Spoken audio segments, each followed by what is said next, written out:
E para falar sobre esses impactos regulatórios do tarifaço para as empresas, nós recebemos aqui o René Medrado, que é sócio do Pinheiro Neto Advogados. Uma boa tarde para você. Como vai, Estevão? Prazer estar aqui com vocês. Prazer é nosso. René, começando aqui nossa conversa, vamos explicar esses impactos regulatórios, o que o tarifaço pode trazer de negativo para o Brasil, mas também analisando como que os outros aspectos da investigação comercial dos Estados Unidos podem afetar as empresas brasileiras, porque nós podemos ter mais 12,5 de tarifas na sexta-feira que vem, sendo oficializadas pelos Estados Unidos, caso as investigações não sejam promissoras em favor do Brasil. Perfeitamente.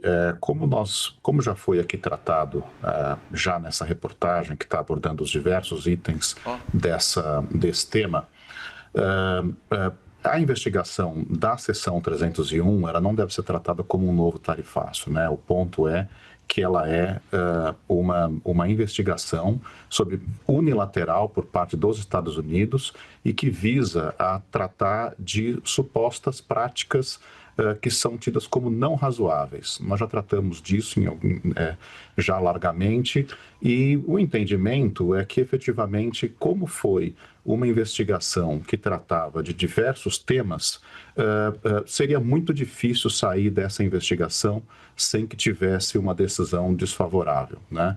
Então, por conta da amplitude dos temas, abrangendo desde preferência tarifária, etanol, também a questão do PIX, a questão do marco civil da internet, mais também desmatamento ilegal, suposto desmatamento ilegal, e também a questão da ausência de enforcement da propriedade intelectual, nós vemos que foi efetivamente um rol de lavanderia de itens em que seria muito difícil sair dessa investigação sem um resultado negativo. Então, parece que foi, de fato, construído para que tivesse isso, e chegamos agora, então, depois praticamente de um ano, com esse resultado, né?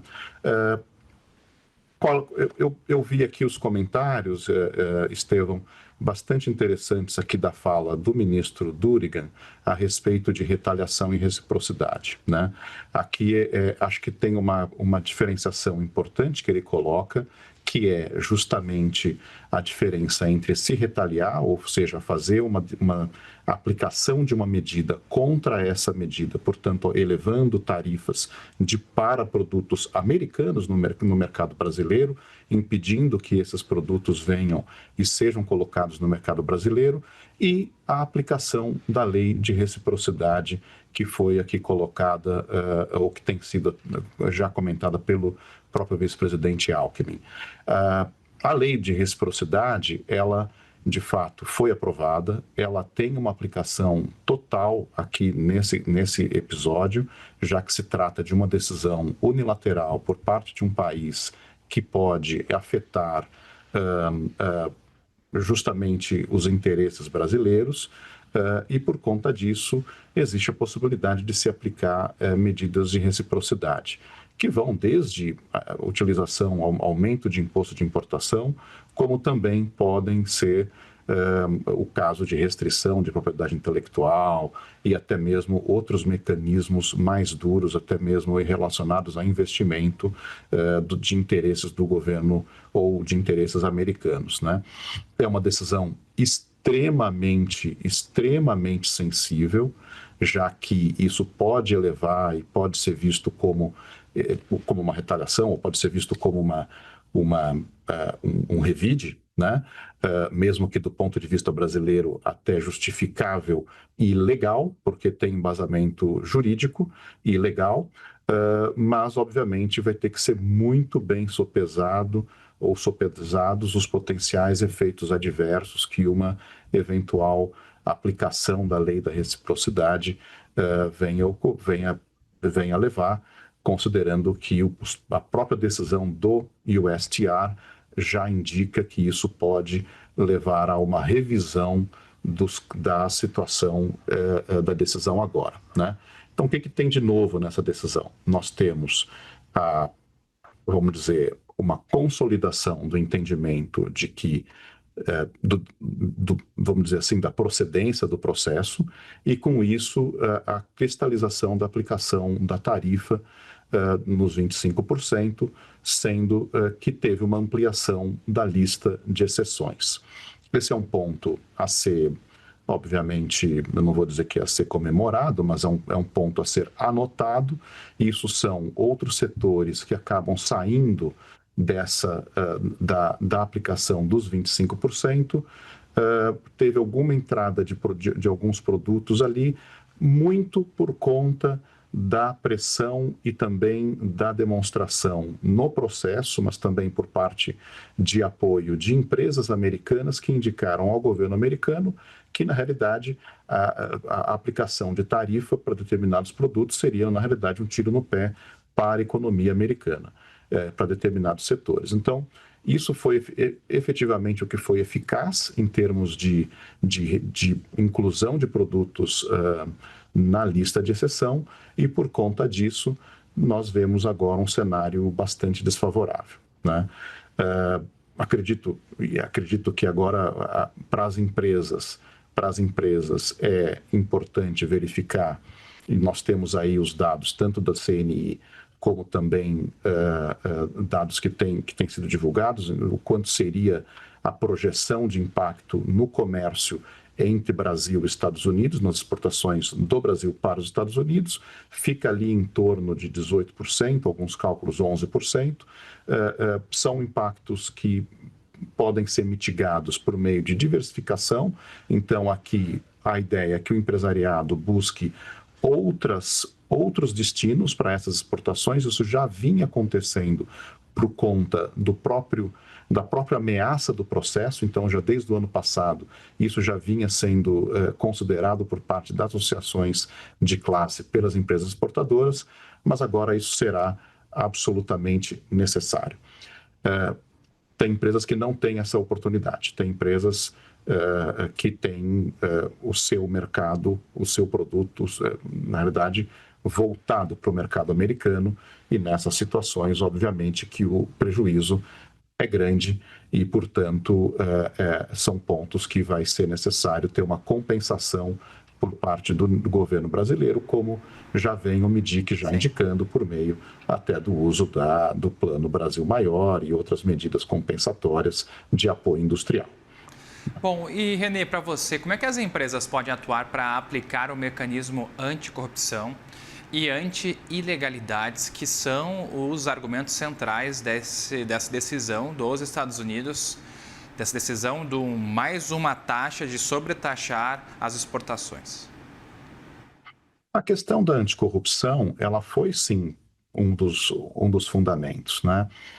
Existe um acordo bilateral entre o Brasil e os Estados Unidos, existe um anexo nesse acordo bilateral que trata de anticorrupção. Então, os dois países, eles se comprometem a adotar mecanismos que levem ao combate à corrupção.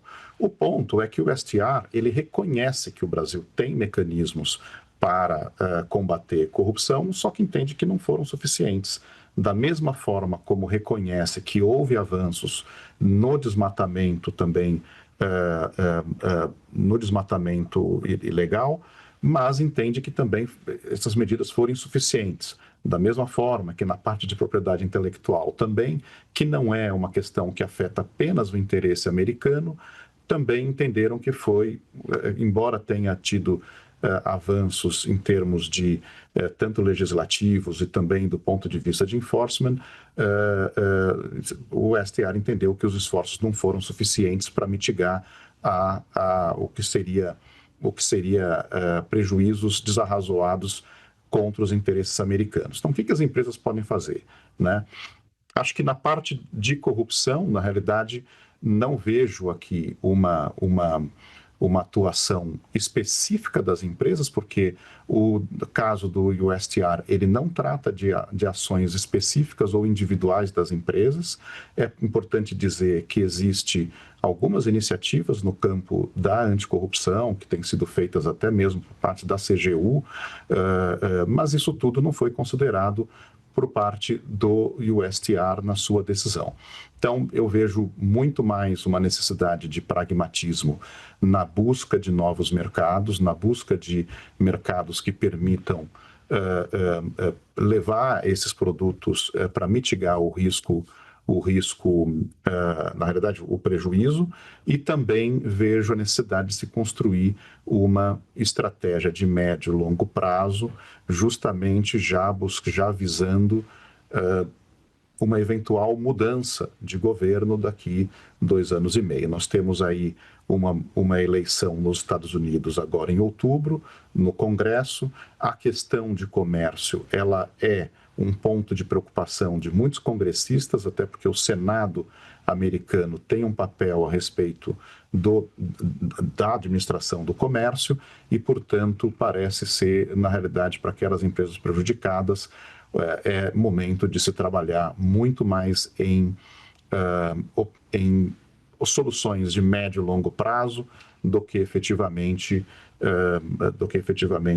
uma mudança imediata que parece bastante difícil. Não que não se deva tentar, deve sim se buscar tentar isenções ou inclusão, mas obviamente que depois de um ano, depois de ter sido feito audiências e petições, etc., até petições na pós-audiência, fica claro que a janela de oportunidade para a inclusão de isenções, ela fica menor. Daí a minha ênfase na necessidade de se buscar estratégias que sejam de médio e longo prazo, no que toca às empresas, sem prejuízo do governo brasileiro fazer a negociação aonde é possível para tentar demover o governo americano de efetivamente continuar aplicando essa medida tão drástica. René Medrado, sócio do Pinheiro Neto Advogados, muito obrigado pela participação aqui. Muito obrigado, fico à disposição de vocês. Até uma próxima.